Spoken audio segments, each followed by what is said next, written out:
Aujourd'hui, ce soir, on va parler de la parabole des 10 000 pour notre thème vivre en serviteur. Je crois que nous sommes tous appelés à vivre en serviteur. Et personne qui est laissé de côté. Le Seigneur désire nous employer pour son œuvre, pour son règne, que son règne avance. Alors, Luc chapitre 19, verset 12. Un homme de haute naissance s'en alla dans un pays lointain pour se faire investir de l'autorité royale et revenir ensuite.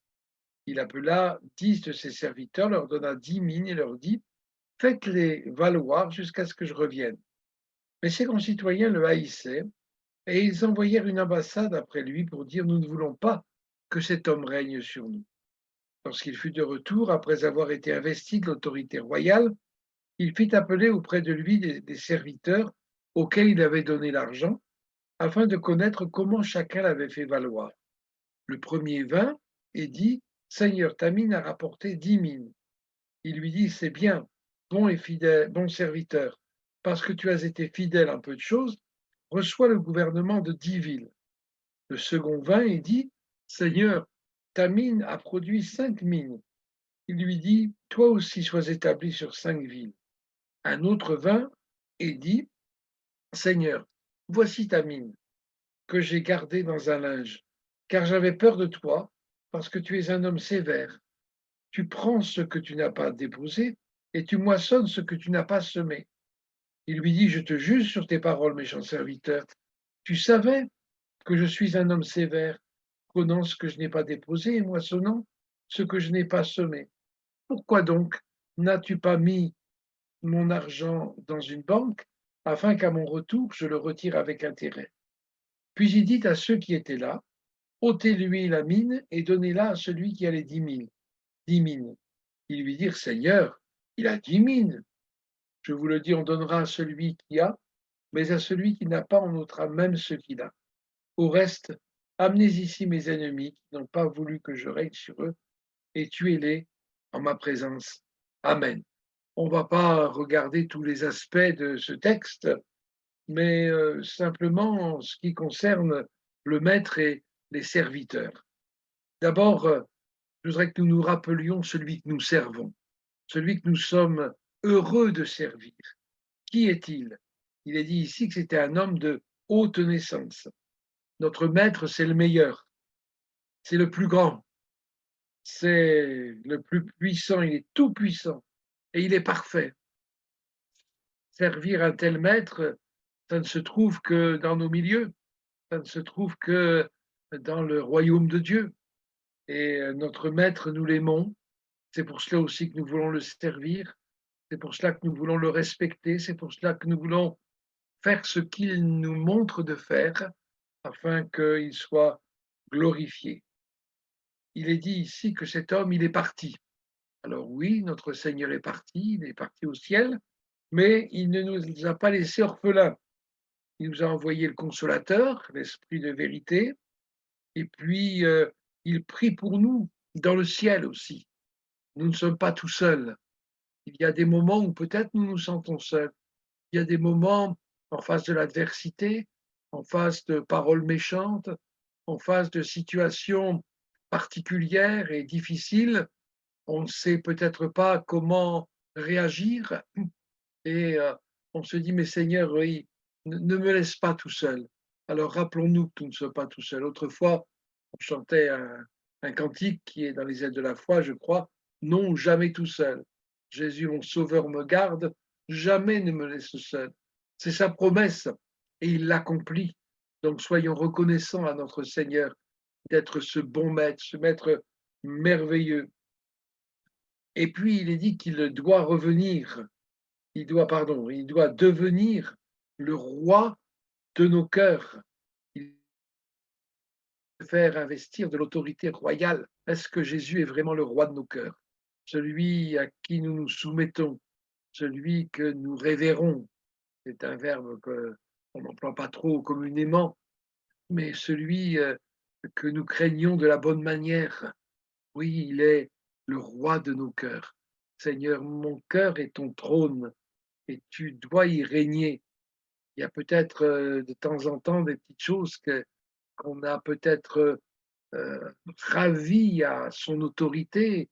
Nous avons remis peut-être dans nos vies des choses que nous avions abandonnées et que nous devons de nouveau abandonner pour que le Seigneur Jésus soit glorifié et qu'il soit vraiment celui qui règne, roi de nos cœurs.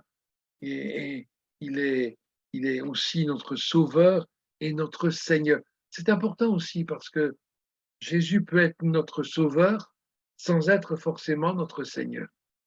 Nous pouvons avoir l'assurance du pardon de nos péchés, du salut de notre âme, mais si nous ne sommes pas allés plus loin, peut-être qu'il y a, comme je le disais, des domaines dans lesquels le Seigneur n'est pas vraiment le Seigneur, mon Seigneur. Pardon, Seigneur, et montre-moi les choses. Montre-moi, Seigneur, si il y a oui, des aspects de ma vie qui montrent que tu ne règnes pas complètement sur toute ma vie, sur mes pensées, sur mes sentiments, sur mes décisions. Oui, rappelons-nous que de toute façon, comme on le disait dernièrement, même si ça ne correspond pas à nos points de vue, à notre façon de voir les choses, c'est le Seigneur qui a raison et c'est lui qui nous donne le meilleur. Amen. Et puis, il nous a donné, il est parti, mais il nous a donné de quoi vivre. J'ai mis ça entre guillemets, hein, de quoi vivre. Oh oui, nous pouvons vivre en attendant le retour du Seigneur. Le Seigneur nous a donné son esprit, le Seigneur nous a donné sa parole, le Seigneur nous a donné l'Église, le Seigneur nous a donné la communion fraternelle. Et tout cela nous aide à vivre vraiment, pas à vivoter, pas à exister seulement, mais à vivre en attendant de voir le Seigneur revenir nous chercher. Amen. Et puis, c'est aussi cela notre espérance et notre assurance. Il va revenir. Et nous ne sommes pas de ces concitoyens qui ne voulaient pas qu'il règne sur eux, mais nous sommes de ceux qui disent Amen, viens Seigneur Jésus, viens, viens nous chercher, pas seulement et pas d'abord. Alors c'est vrai que c'est délicat de le dire, ça peut paraître, comment dire, ça peut paraître même une tromperie, un mensonge de dire que c'est pas d'abord pour être délivré de toutes les contingences de ce monde, de nos maux, de nos maladies, de nos épreuves, de nos larmes, mais le voir revenir, pouvoir le contempler face à face, pouvoir ne plus avoir d'obstacle entre lui et nous, ne plus avoir nos limites qui nous empêchent de tout comprendre de lui, de sa volonté, de sa personne, de son amour, de sa perfection. Oui, Seigneur, oui, nous attendons de te voir et cette attente nous remplit de joie et cette attente nous remplit, puisque c'est notre thème de ce soir, du désir de te servir avec, cœur, de te servir avec efficacité aussi, grâce à ton secours. Amen.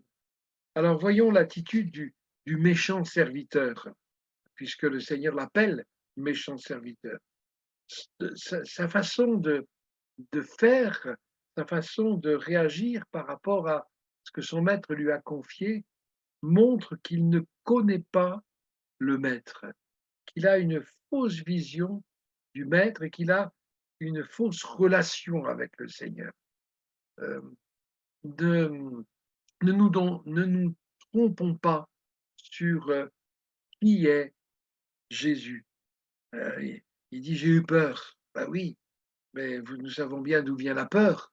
Nous savons bien que le premier qui a eu peur, c'est Adam et Ève aussi, parce qu'ils avaient désobéi, parce qu'ils n'avaient pas cru dans l'amour de Dieu, qui voulait les empêcher de connaître le mal en même temps que le bien. J'ai eu peur. Oui, notre Dieu est sévère. Oui, notre Dieu est intransigeant par rapport au mal, par rapport au péché, par rapport à la violence, par rapport à tout ce qui n'est pas à sa gloire, bien sûr. Mais rappelons-nous aussi que c'est un maître miséricordieux. Le Seigneur désire nous faire miséricorde. Quand nous nous trompons, il ne veut pas nous écraser davantage, il veut nous relever, nous faire miséricorde. Il est plein d'amour. C'est un amour vrai, cet amour qui justement chasse la peur, chasse la crainte. Il est celui qui nous assiste chaque jour, qui est avec nous chaque jour, tous les jours. Celui aussi qui pallie nos insuffisances, nos limites, parce que nous sommes, reconnaissons-le, encore dans un corps de chair et que nous avons des insuffisances, nous avons des limites, mais il vient pallier tout cela, il vient ajouter les choses que nous n'avons pas, les choses que nous ne pouvons pas faire. Et puis, il est question ici de celui qui moissonne. Oui, bien sûr, Dieu fait croître. Alléluia, c'est lui qui fait croître. Très clairement, la Bible nous le dit, et puis nous le savons. Mais il nous laisse le soin de moissonner. Ça, c'est extraordinaire. Parce que le Seigneur veut que nous puissions moissonner. Et quand il y a des temps bénis, des temps où le Saint-Esprit nous visite, des temps où nous voyons des âmes se tourner vers le Seigneur, nous nous réjouissons de ce qu'il nous associe à sa moisson. Et il dit, priez le maître de la moisson pour qu'il envoie des ouvriers dans sa moisson, parce que les champs blanchissent. Seigneur, tu fais croître. Nous, quelque part, nous n'y sommes pas pour grand-chose, mais tu nous donnes le privilège de pouvoir aussi moissonner. Et moi, je crois que nous allons encore davantage moissonner de ce que nous l'avons fait jusqu'à présent. Alors regardons maintenant le bon serviteur, son attitude. Il travaille malgré l'opposition. Et des oppositions, nous en aurons toujours. Le Seigneur dit que personne ne peut vivre pieusement en lui sans être persécuté. Il sait que l'honneur revient au maître. Il dit ta mine a rapporté. Alors le premier dit ta mine a rapporté tant, ta mine a produit tant. Vous voyez, c'est tout ce que le Seigneur nous confie, eh bien c'est à lui. Euh, Quand nous lui apportons nos vies, c'est lui qui nous a donné la vie. Quand nous lui apportons notre offrande, c'est lui qui nous a donné de quoi vivre. Quand nous lui apportons notre temps, c'est lui qui nous donne ce temps. Et tout l'honneur lui revient. Amen. Mais le Seigneur, on l'a vu aussi il n'y a pas si longtemps que cela, il dit qu'il n'est pas injuste pour oublier le travail de notre foi, de notre cœur. Amen. Euh, le bon serviteur, il est désintéressé. Ça aussi, ça non plus, c'est pas dans notre nature. Nous aimons bien avoir des intérêts, nous aimons bien participer aux bénéfices, mais lui, il prend soin de ce qui ne lui appartient pas. On pourrait dire, oh ben ça, c'est pas mon problème, ça, c'est pas à moi, c'est pas ma responsabilité, c'est pas, voilà. Hein. Bon, je pense à une image, je sais pas si elle est valable, mais par exemple, bon, ben, on voit un papier par terre dans l'église. Ah ben, c'est pas moi qui l'ai mis. Ben non, on le ramasse et puis on le met à la poubelle. Et puis pas seulement dans l'église, hein, ça peut nous arriver dans d'autres lieux. Il prend soin de ce qui ne lui appartient pas. Mais le Seigneur va nous donner ses récompenses, dont nous allons parler juste après. Il fait valoir les choses aussi qui viennent de Dieu, parce qu'elles ont de la valeur, les choses qui viennent de Dieu. Mais c'est à nous de les faire valoir. Euh,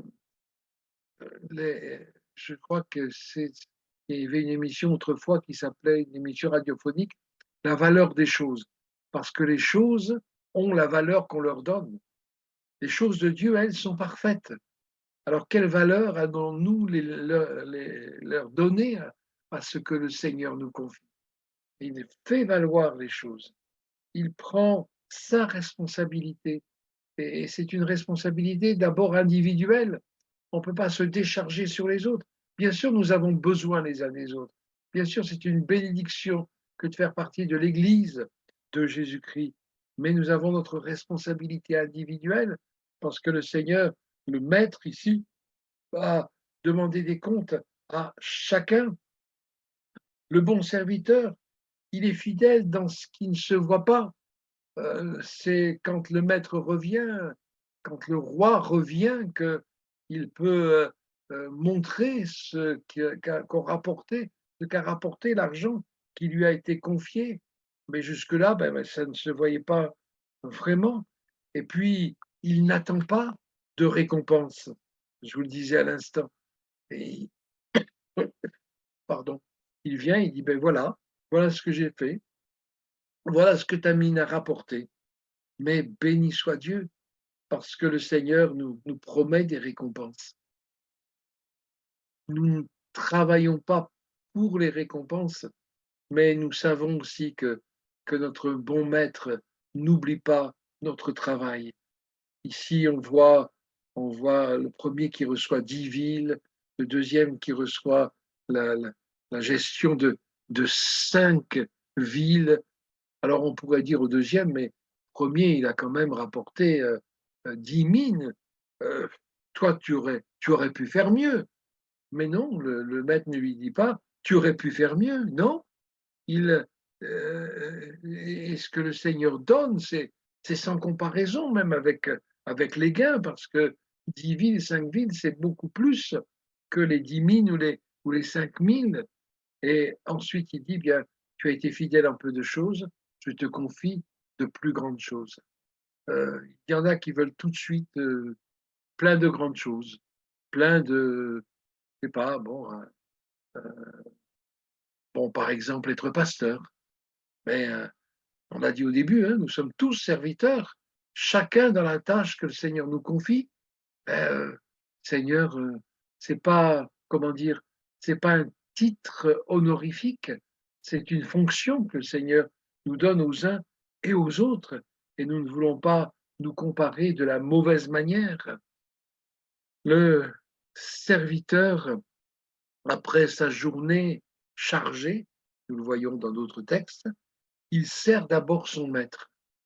Et puis il dit, ben, je suis un serviteur inutile, parce que tu aurais pu te servir de n'importe qui d'autre, de n'importe quoi d'autre, mais Seigneur, tu as voulu faire avec moi. C'est une grâce.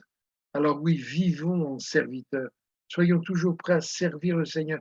Et servir le Seigneur, c'est pas forcément faire des choses, mais c'est d'abord dans notre être, dans notre mentalité, dans notre façon d'appréhender les choses de Dieu, d'appréhender les choses de la vie, que notre service soit fait avec amour, avec joie, avec sérieux, et le Seigneur nous aidera dans les difficultés, il nous aidera quand on n'y arrive pas, il ne va pas nous dire mais qu'est-ce que tu fais, tu es nul, jamais le Seigneur ne nous dira cela. Il vient nous aider, il vient nous montrer les choses. Et c'est cela le véritable maître, le véritable pédagogue, qui nous montre les choses. Et le Seigneur s'est montré à nous dans l'Évangile, et nous voulons lui ressembler, nous voulons le réjouir, et nous voulons, et oui, le servir. Alors Seigneur, c'est notre prière ce soir. Aide-nous à vivre en serviteur. Aide-nous à être de bons serviteurs, de bonnes servantes, et à te glorifier au travers de notre vie, au travers de notre service. Béni soit Dieu. Amen. Oh oui, Seigneur, c'est vrai que les défis qui sont devant nous, ils sont grands. C'est vrai que la tâche semble immense. C'est vrai que, Seigneur, nous voulons d'abord te rendre grâce de ce que tu ne nous dévalorises pas, de ce que tu nous confies des choses qui sont grandes, parce que tu nous fais confiance, parce que, Seigneur, tu ne veux pas que nous vivions chichement, mais tu veux, Seigneur, que nous nous lancions dans la carrière que toi tu ouvres. Alors aide-nous, Seigneur. Viens nous débarrasser de nous-mêmes, des vieilles choses qui nous encombrent et qui nous empêcheraient de vraiment être utiles, être efficaces dans notre service. Et viens nous remplir de toi, nous remplir de ton Saint-Esprit. Nous te demandons encore de permettre que la vie de l'Esprit se développe dans notre Église, dans chacune de nos vies, dans notre pays même, Seigneur, pour que ton œuvre aille de l'avant.